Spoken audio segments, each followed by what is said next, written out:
Well, I was born in Guelph, Ontario, 1935, and of course that was just before the war. And it was a very precarious childhood. My father joined the Army, and he lost a lung. And we did a lot of moving, and then we ended up in Rockwood after all that, and then my mother passed away when I was 11. And we moved to Guelph, and my father left Canada when I was 13. So I was on my own from 13 on. Well, I started out just doing anything I could find. I worked at Tolton's Manufacturing making army pants, putting in zippers.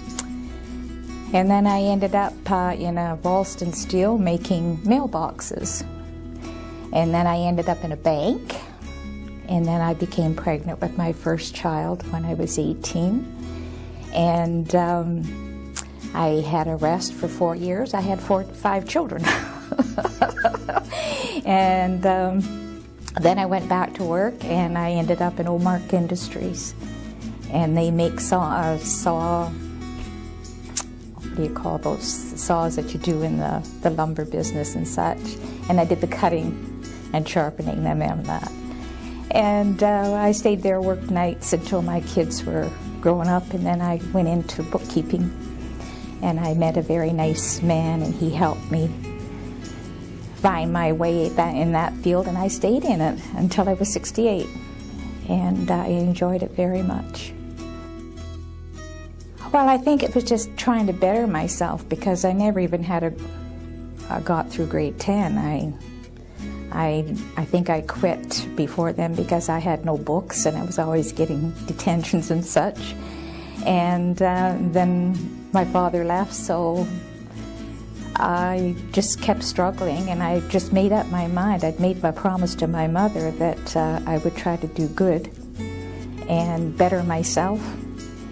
And I hope I did. I feel I did. I feel quite proud of what I did, and my children are my best and prized possessions. Were anyway. They have their own lives now. But that's about it. Yeah, I am a survivor. I've had quite a few operations, and they operated on me when I was 29, and they had to do a lot of repairing because I had my children so fast. And then when 36, it was a hysterectomy because they thought it was cancer. And then 48, I had a radical mastectomy.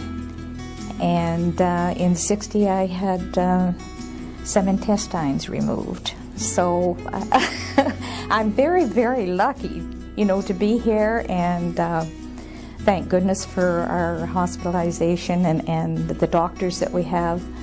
We've been able to come through it. So I'm very appreciative. It's been a beautiful life, because life is what you make it. Very, very high hills to climb at times, but you manage if you want to. And I always made my life better. I would never fall back.